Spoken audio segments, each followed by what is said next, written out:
Hello students, आज हम aldehyde और कीटोन का लेक्चर 4 स्टडी करेंगे। जो टॉपिक आज हम कंसीडर करने वाले हैं इस प्रेजेंटेशन में वो है हमारी कंडेंसेशन रिएक्शन। और कंडेंसेशन रिएक्शन के अंतर्गत भी हमारी एल्डोल कंडेंसेशन, ठीक है, बहुत ही इंपॉर्टेंट कंडेंसेशन है। वैसे तो कंडेंसेशन रिएक्शन हमारी 3-4 टाइप की होती हैं। आपके जो सिलेबस में जो कंडेंसेशन रिएक्शंस हैं वो है एल्डोल कंडेंसेशन, बेंजोइन कंडेंसेशन और पेरकिन कंडेंसेशन।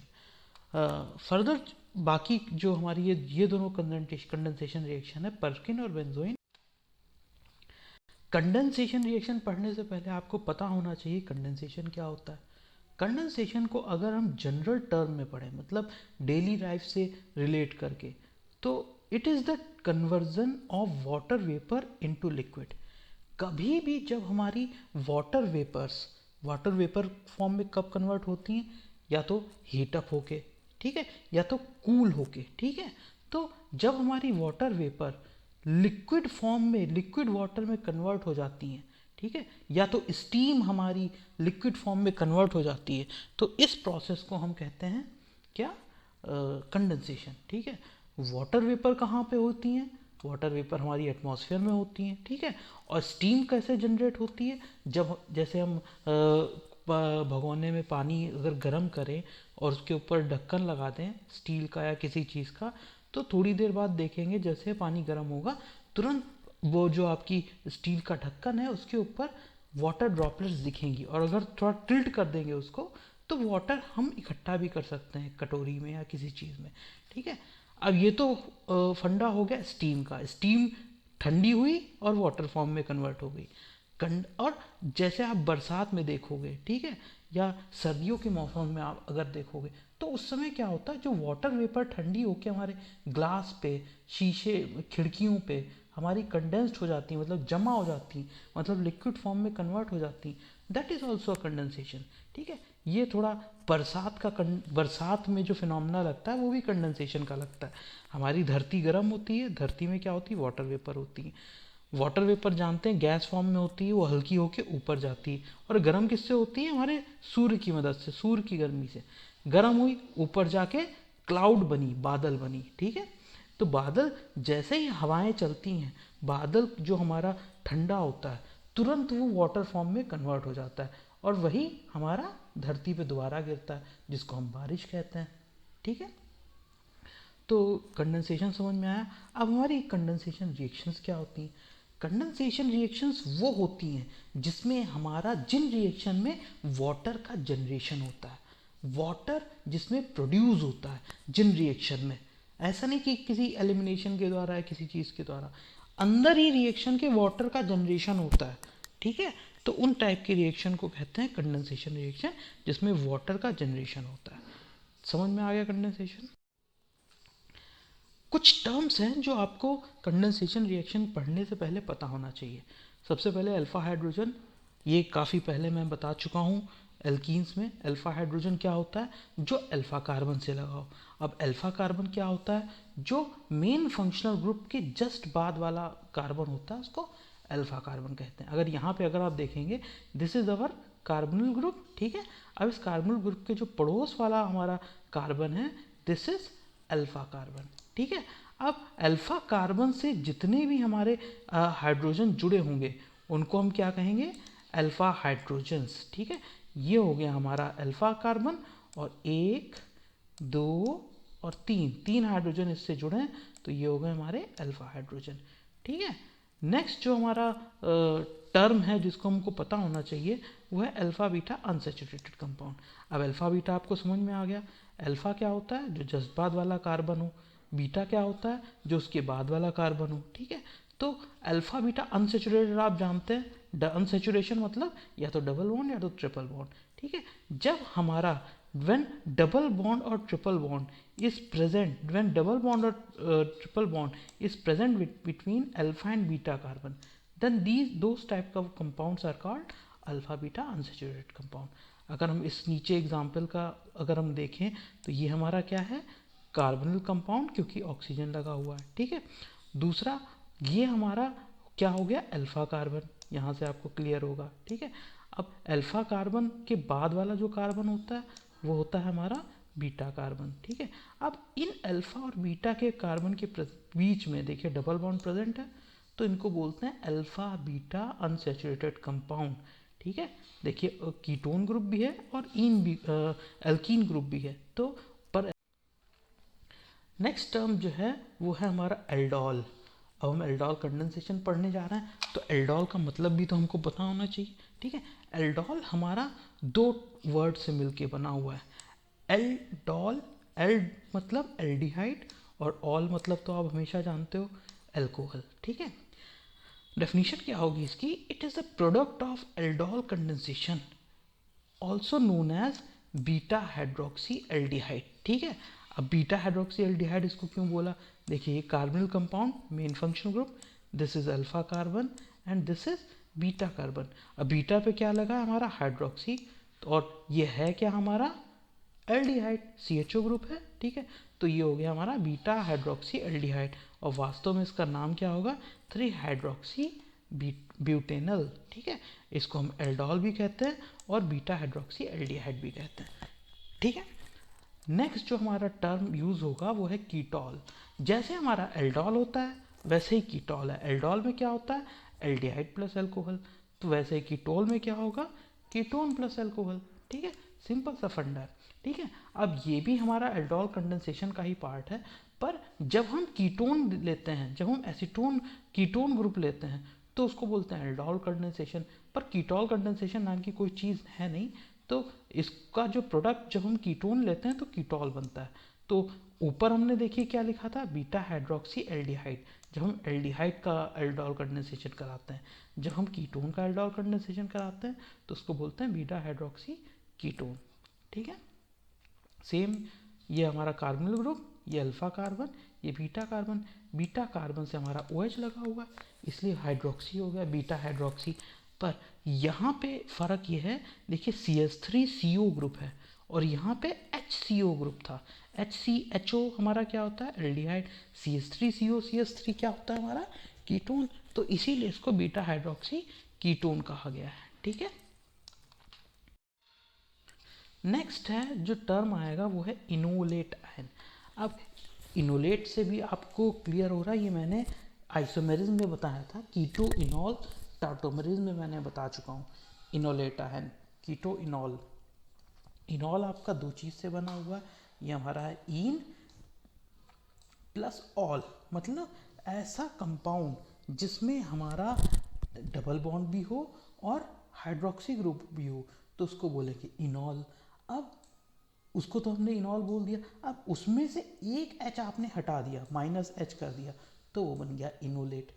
देखिए यहाँ पे एग्जांपल देखिए, देखिए ये हमारा क्या है, हमारा एल्डिहाइडिक ग्रुप है, ठीक है, जिसका एक हाइड्रोजन निकल चुका है, ठीक है। अब देखिए इसके ऊपर माइनस चार्ज है, यानी कार्बन आयन है, ठीक है। अब माइनस चार्ज क्या करेगा, यहाँ पे अपने इलेक्ट्रॉन को ट्रांसफ़र कर देगा। अब यहाँ पे ट्रांसफ़र करा तो इस कार्बन की हमारी वैलेंसी क्या हुई, गड़बड़ा गई, तो इस ऑक्सीजन ने अपने इलेक्ट्रॉन विड्रॉ कर लिया, जिसके कारण यहाँ पे आ गया निगेटिव चार्ज और यहाँ पे डबल बॉन्ड बन गया, तो इन दोनों कार्बन की वैलेंसी सेटिस्फाई हो गई। अब कहीं से इस निगेटिवली चार्ज ऑक्सीजन को अगर H मिल गया तो क्या करेगा, प्रोटॉन हमेशा नेगेटिव की तरफ जाएगा, तो ये बना देगा OH।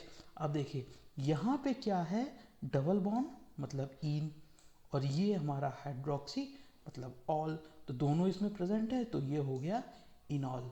अब इसमें से अगर एक H आप रिमूव कर दीजिए तो हमारा क्या बन जाएगा, इनोलेट आयन। समझ में आ गया इनोलेट आयन। अगला टर्म है हमारा एल्कोक्साइड आयन। एल्कोक्साइड आयन भी अपने आप में खुद ही वर्ड से क्लियर हो रहा है, एल्केन प्लस ऑक्सीजन। अब यहाँ देखिए CH3 और O-। अब देखिए यहाँ पे अगर H लगा देंगे तो एल्कोहल हो जाएगा, ठीक है। वही इसका H हमने हटा दिया तो ये हो गया एल्क ऑक्साइड, एल्केन और ऑक्सीजन, एल्कोक्साइड, ठीक है।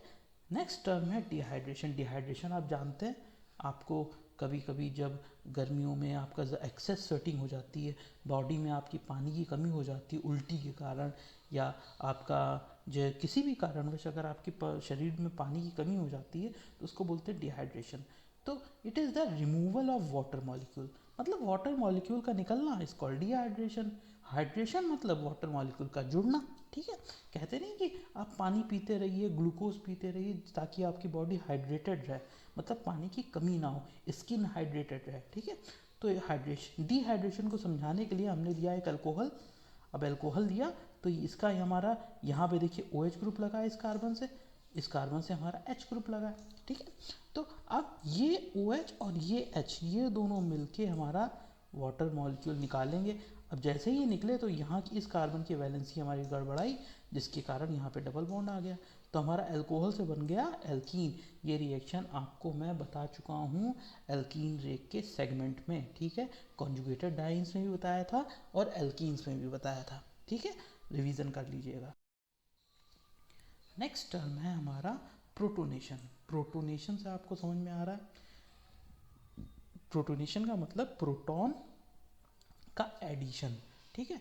एडिशन ऑफ H+ यानी proton to a negatively charge species is called protonation. अब पॉजिटिव चार्ज है मतलब उस पर H+ चार्ज है, H+ कहाँ जाता है हमेशा निगेटिव के पास, पर एक्चुअली में होता क्या है, निगेटिव चार्ज अप्रोच करता है, कभी भी पॉजिटिव चार्ज अप्रोच नहीं करता है, ठीक है।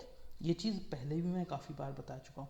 अब देखिए, ये देखिए इनोलेट आयन है, क्यों, इसके ऊपर नेगेटिव चार्ज है और डबल बॉन्ड है, दिस इज इनोलेट आयन।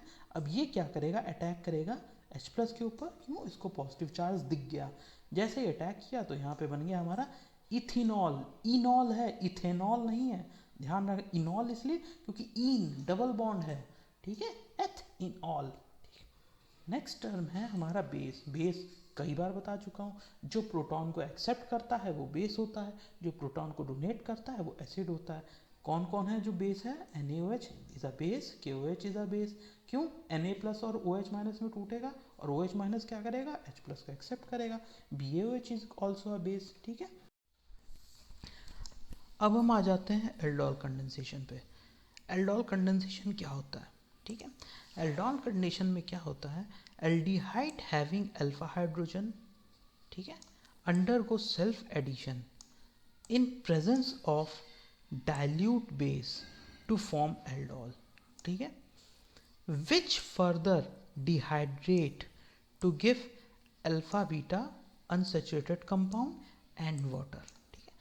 अभी मैंने आपको इससे पहले बताया था अल्फा हाइड्रोजन क्या होता है, डिहाइड्रेशन क्या होता है, एल्डोल क्या होता है, अल्फा बीटा अनसैचुरेटेड कंपाउंड क्या होता है, ये सब बताया था, और कंडेंसेशन रिएक्शन क्या होती है। तो सारी चीज़ें यहाँ पे एप्लीकेबल होंगी, मतलब ऐसे एल्डिहाइड जिनके पास अल्फा हाइड्रोजन हो, वो अपने आप से ही ऐड होके, एक दूसरे मॉलिक्यूल से ही ऐड होके, ठीक है, वो एल्डोल, ये किसकी प्रेजेंस में, डाइल्यूट बेस की प्रेजेंस में, ठीक है, वो एल्डोल का फॉर्मेशन करते हैं, ठीक है। अब ये एल्डोल का डिहाइड्रेशन होता है, मतलब इस एल्डोल में से पानी का मॉलिक्यूल निकल जाता है, जिससे कि हमारा अल्फा बीटेड अनसैचुरेटेड कंपाउंड बनते हैं और साथ में पानी बनता है जो कि एल्डोल से निकल रहा है, ठीक है। तो पानी निकल रहा है मतलब कंडेंसेशन हो रही है, ठीक है। एल्डोल बन रहा है मतलब एल्डोल कंडेंसेशन हो रही है, समझ में आया। Aldehyde having alpha hydrogen undergo self addition in presence of dilute base to form aldol, which further dehydrate to give alpha beta unsaturated compound and water, ठीक है। सिंपल सी चीज़ है, एल्डिहाइड जिनके पास अल्फा हाइड्रोजन है वो खुद से एडिशन करेंगे एक दूसरे से, जिससे किसकी प्रेजेंस में, डाइल्यूट बेस, जो कि बहुत इंपॉर्टेंट चीज़ है, ठीक है, जिससे वो बनाएंगे एल्डोल। अब ये एल्डोल क्या होगा, डिहाइड्रेट होगा, मतलब पानी निकलेगा, और क्या बनाएगा, अल्फा बीटा अनसैचुरेटेड कंपाउंड जिसमें डबल बॉन्ड हो, ठीक है। बस इतनी सी बात है। सेम यही चीज़ कीटोन पे अप्लाई होती है। जब कीटोन जिनके पास अल्फा हाइड्रोजन हो वो सेल्फ एडिशन करते हैं, किसकी प्रेजेंस में, डाइल्यूट बेस की प्रेजेंस में, क्या बनाते हैं, कीटोल। एल्डिहाइड क्या बना रहा था, एल्डोल, कीटोन क्या बनाएगा, कीटोल। ये दोनों टर्म एक्सप्लेन कर चुका हूँ मैं। तो फिर ये डिहाइड्रेट होते हैं further ketol to give alpha beta unsaturated compound और वाटर। वाटर निकलना मतलब कंडेंसेशन, ठीक है। तो इतना टर्म क्लियर हो गया। अब इसका एग्जाम्पल देख लेते हैं। अब जैसे एल्डोल का एग्जांपल ले लेते हैं, एस्टल्डिहाइड हमने लिया, सेल्फ कंडेंसेशन हमने बताया, मतलब दो एस्टल्डिहाइड आपस में ही कंडेंस होंगे, एक दूसरे के साथ ही रिएक्शन करेंगे, ठीक है। तो जिससे कि हमारा क्या बना, हाइड्रोक्सी ब्यूटेनल, जिसको बोलते हैं हम एल्डोल या बीटा हाइड्रोक्सी एल्डिहाइड, ठीक है। अब इनका एडिशन कैसे हुआ, ठीक है। देखिए ये जो ऑक्सीजन था इसने अपने इलेक्ट्रॉन विड्रॉ कर लिए, ठीक है, जहाँ जैसे यहाँ सिंगल बॉन्ड आया, अब जो H प्लस था वो यहाँ पे ऐड हो गया और इन दोनों के बीच में सिंगल बॉन्ड का जनरेशन हो गया, ठीक है। नेक्स्ट स्टेप में क्या हुआ, ये जो H2O था यहाँ से, ठीक है, OH और H ये वाटर के रूप में यहाँ पे निकल गए और ये हमारा क्या बन गया, अल्फा बीटा अनसैचुरेटेड कंपाउंड। ये अल्फा कार्बन हो गया, ये बीटा कार्बन हो गया और इन दोनों के बीच में डबल बॉन्ड, जिससे कि हमारा अल्फा बीटा अनसैचुरेटेड कंपाउंड बन गया, ठीक है। अब यहाँ पे क्या बना, हमारा एल्डोल। सिमिलरली अगर हमने दो एसीटोन लिए, जैसे ये हमारा CH3COCH3 it is a acetone, CH3COCH3 it is a acetone. अब दो एसीटोन लेने पर भी वही चीज़ होगी, वहाँ पे क्या बन रहा था एल्डोल, यहाँ पे क्या बनेगा कीटोल, ठीक है। सेम यहाँ पे वाटर मॉलिक्यूल का लिबरेशन हुआ, वाटर मॉलिक्यूल निकला तो हमारा अल्फा। अब एल्डोल कंडेंसेशन की कैरेक्टरिस्टिक क्या होती है, ठीक है। पहली characteristic, always a dilute base is use, जैसे डाइल्यूट NaOH, डाइल्यूट KOH, ठीक है। सेकंड, प्रोडक्ट हमारा क्या बनता है, एल्डोल या कीटोन, ठीक है। दूसरा, तीसरा, डिहाइड्रेशन या रिमूवल ऑफ वाटर, ये भी इसकी कैरेक्टरिस्टिक होती। क्यों, बिना वाटर मॉलिक्यूल निकले इसमें इसे हम कंडेंसेशन कह ही नहीं सकते हैं, तो डिहाइड्रेशन इज कंपलसरी। एल्डोल बन गया, इसका मतलब ये नहीं कि एल्डोल कंडेंसेशन हो गई, जब तक पानी का रिमूवल नहीं होगा तब तक कंडेंसेशन नहीं हुई, ठीक है। चौथा point, one molecule will act as electrophile and other molecule will act as nucleophile. मतलब आपका जो, अब ये मैंने आपको बताया दो एल्डिहाइड आपस में रिएक्ट होंगे और दो कीटोन आपस में रिएक्ट होंगे, तो एक एक्ट करेगा हमारा इलेक्ट्रोफाइल की तरह और एक एक्ट करेगा हमारा न्यूक्लियोफाइल की तरह, ठीक है। अब types of aldol condensation, types क्या हो गई, सबसे पहले सेल्फ एल्डोल और क्रॉस एल्डोल, दोनों ही आपकी एल्डोल, एल्डोल को ही सेल्फ एल्डोल बोलते हैं, कोई इसमें डिफरेंस वाली बात नहीं है। और क्रॉस एल्डोल थोड़ी डिफरेंट होती है। क्रॉस एल्डोल में क्या होता है, मतलब दो एल्डिहाइड अलग अलग एल्डिहाइड ले, जैसे हमारा मैंने एस्टल्डिहाइड ले लिया, ठीक है, और आपका प्रोपेनल्डिहाइड ले लिया, ठीक है, या तो मैंने एल्डिहाइड और एस्टोन का मिक्सचर ले लिया, एस्टल्डिहाइड और एस्टोन का रिएक्शन करा, तो उसको बोलते हैं क्रॉस कंडेंसेशन। दो डिफरेंट एसीटोन ले लेना। जब एक तरीके के एल्डिहाइड होंगे तो सेल्फ एल्डोल कंडेंसेशन, एक तरीके के कीटोन होंगे तो हमारी सेल्फ एल्डोल कंडेंसेशन। पर जैसे ही एल्डिहाइड और कीटोन बदलोगे तुरंत आपकी क्रॉस एल्डोल हो जाएगी, ठीक है।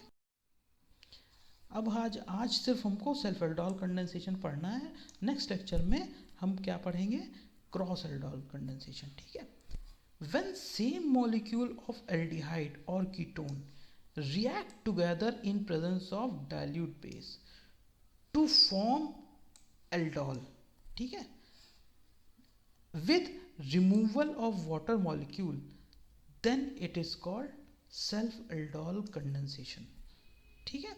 मतलब आपके एक ही तरीके के एल्डिहाइड या कीटोन रिएक्ट करेंगे डाइल्यूट बेस की प्रेजेंस में, जिससे एल्डोल बनाएंगे या कीटोल बनाएंगे, उसके बाद उनका डिहाइड्रेशन होगा, मतलब रिमूवल ऑफ वाटर होगा, जिसे कि हम बोलेंगे aldol, self aldol condensation. Same वही एग्जांपल यहाँ पे लिया है जो वहाँ पे मैंने लिया था, ठीक है। एस्टल्डिहाइड दो सेम टाइप के लिए, कीटोन दो सेम टाइप के लिए, जिससे कि हमारा ये ब्यूटीन 2 इनल बना, ठीक है। देखिए लास्ट में इनल बना, अल मतलब एल्डिहाइड, ठीक है। यहाँ पे है ओन मतलब कीटोन। अब एल्डोल कंडेंसेशन का मैकेनिज्म हमारा 4 स्टेप में होता है। पहला स्टेप है इनोलेट आयन और वाटर मॉलिक्यूल बनता है, ठीक है। Second step, formation of alkoxide ion bye attack of enolate ion, ठीक है। अब जो पहली स्टेप में इनोलेट आयन बना था उसने एल्कोक्साइड आयन के फॉर्मेशन जो है हमारा फॉर्मेशन किया। ठीक है, नेक्स्ट पॉइंट है प्रोटोनेशन ऑफ एल्कोक्साइड आयन। ठीक है, जो एल्कोक्साइड आयन सेकेंड स्टेप में बना उसका प्रोटोनेशन मतलब H+ का अटैक हुआ जिससे हमारा एल्डोल बना। ठीक है, अब क्या होता है, आपको बताया था लास्ट स्टेप क्या होता है, डिहाइड्रेशन। उसके बिना एल्डोल कंडेंसेशन हो ही नहीं सकता। Dehydration form aldol to give alpha beta unsaturated compound. ठीक है, अब पहले स्टेप को स्टडी करते हैं। पहला स्टेप क्या है, formation of enolate ion and water molecule. ठीक है, अब क्या होता है, डाइल्यूट NaOH हमने लिया। ठीक है, dilute NaOH is responsible for generating enolate ion. ठीक है, जो हमारा NaOH होता है इसी की वजह से हमारा इनोलेट आयन बनता है। क्यों, जो हमारा OH माइनस है, जो Na+ OH माइनस में टूटेगा, will act as a base and abstract alpha hydrogen due to which inolate ion is generated with a water molecule। ठीक है, देखो नहीं समझ में आया, दोबारा से बोलता हूँ। इसमें क्या होता है, हमारा डाइल्यूट NaOH का जो OH है, आप इसमें डायग्राम में देखिए, जो रिएक्शन में जो हमारा OH है वो अटैक करेगा एस्टल्डिहाइड के अल्फा हाइड्रोजन पे। ठीक है, अब क्यों अटैक करेगा, बेस है, उसको क्या चाहिए, प्रोटॉन चाहिए, तो एब्स्ट्रैक्ट कर लेगा मतलब खींच लेगा अपनी तरफ, जिससे क्या बन जाएगा हमारा, यहाँ पे देखिए ये इस OH ने जाके बना दिया वाटर। ठीक है, अब ये प्रोटॉन ऐसे तो निकलता नहीं है, प्रोटॉन हमेशा अपने इलेक्ट्रॉन को डोनेट करके निकलता है। तो देने वाला धनी और लेने वाला ऋणी, जिसको डोनेट किया वो ऋणी हो जाएगा। यहाँ पे देखिए CH2 को डोनेट किया था तो नेगेटिव चार्ज आ गया। ठीक है, जिसके कारण यहाँ पे इनोलेट आयन का फॉर्मेशन हुआ। अब इनोलेट आयन की खासियत होती है कि वो रेजोनेंस में रहता है। क्यों, ये जो एक्स्ट्रा इलेक्ट्रॉन है ये यहाँ के डबल बॉन्ड बना देंगे और ये ऑक्सीजन अपने डबल बॉन्ड को खींच लेगा। तो यहाँ पे देख सकते हैं आप इनोलेट आयन, दोनों को बोल सकते हैं क्योंकि ये आपस में रेजोनेंस में रहते हैं। This is also enolate, this is also enolate, क्योंकि आपस में रेजोनेंस में रहते हैं। ठीक है, अब hydrogen is abstracted only from alpha carbon. Hydrogen हमेशा अल्फा कार्बन से ही निकलेगा, इसकी ये खासियत होती है। Enolate ion form will act as nucleophile. अब न्यूक्लियोफाइल क्या होते हैं, जो पॉजिटिव पे अटैक करते हैं, जो निगेटिव चार्ज होते हैं। देखिए यहाँ पे निगेटिव चार्ज आपको दिख रहा है, तो ये न्यूक्लियोफाइल की तरह एक्ट करेगा और हमारा जहाँ भी इसको पॉजिटिव चार्ज स्पीशीज दिखेगी वहाँ पे अटैक करेगा। आपको मैंने क्या बताया था, नेक्स्ट स्टेप हमारी क्या आ गई, formation of alkoxide ion bye attack of enolate ion. अब एक मॉलिक्यूल में से तो अल्फा हाइड्रोजन निकल गया, ठीक है, जिससे कि हमारा क्या बना, इनोलेट आयन। ठीक है, अब दूसरा मॉलिक्यूल तो बचा है, मैंने आपको क्या बताया था, सेल्फ कंडेंसेशन, मतलब आपस में ही मॉलिक्यूल एक दूसरे से रिएक्ट करते हैं। तो यहाँ पे जो दूसरा मॉलिक्यूल एस्टल्डिहाइड का बचा, उसके ऊपर ये हमारा एज अ न्यूक्लियोफाइल अटैक करेगा। आपको मैं इलेक्ट्रोमेरिक इफेक्ट बता चुका हूँ, जब भी न्यूक्लियोफाइल या इलेक्ट्रोफाइल अटैक करते हैं तो हमारा जो है टेम्परेरी ट्रांसफ़र ऑफ इलेक्ट्रॉन हो जाता है। ठीक है, अब जब इलेक्ट्रॉन के ट्रांसफ़र की तरफ एडिशन होता है किसी न्यूक्लियोफाइल का, तो उसको किसी भी अटैकिंग रीजन का, तो उसको बोलते हैं +E इफेक्ट। ठीक है, जब इलेक्ट्रॉन ट्रांसफ़र की दिशा के विपरीत दिशा में एडिशन होता है हमारा अटैकिंग रीजन का, तो उसको बोलते हैं -E इफेक्ट। देखिए अब यहाँ पे अगर आप देख सकते हैं गौर से, ये ऑक्सीजन क्या होता है हमारा, इलेक्ट्रोनेगेटिव ज़्यादा होता है क्योंकि इस पर पार्शियल नेगेटिव चार्ज ज़्यादा होता है। जो हमारा कार्बन है ये इलेक्ट्रोपॉजिटिव होता है, तो ये हमारा क्या करेगा, इलेक्ट्रॉन अपनी तरफ विड्रॉ कर लेगा, क्यों, हायर इलेक्ट्रोनेगेटिव है। ठीक है, जिससे हमारा बहुत ज़्यादा यहाँ पे पॉजिटिव चार्ज आ जाएगा कार्बन पे, और ये आएगा किसकी वजह से, आपको पता है, बिना अटैकिंग रीजन के ये ट्रांसफ़र हो नहीं सकता। ठीक है, अटैकिंग रीजन क्या है हमारा, इनोलेट आयन। जैसे इसने अटैक किया तो देखिए ऑक्सीजन ने नेगेटिव चार्ज ले लिया, तो हमारा क्या हो गया यहाँ पे, ये एल्कोक्साइड आयन जनरेट हो गया। देखिए एल्केन प्लस ऑक्सीजन एल्कोक्साइड। अब ये माइनस हमारा कहाँ पे जाएगा, प्लस के पास, तो इसने माइनस और प्लस पे अटैक कर दिया, जिससे कि यहाँ पे ऐड ऑन हो गया और हमारा बन गया एल्कोक्साइड आयन। स्टेप 2 हमारा क्या था कि प्रोटोनेशन और protonation on alkoxide ion to form aldol.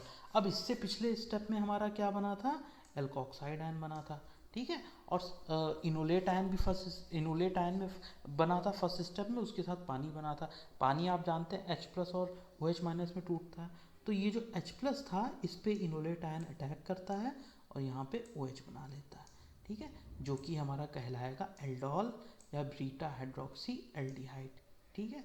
Aldol का फॉर्मेशन हो गया, 50% चीज़ हो गई एल्डोल कंडेंसेशन की।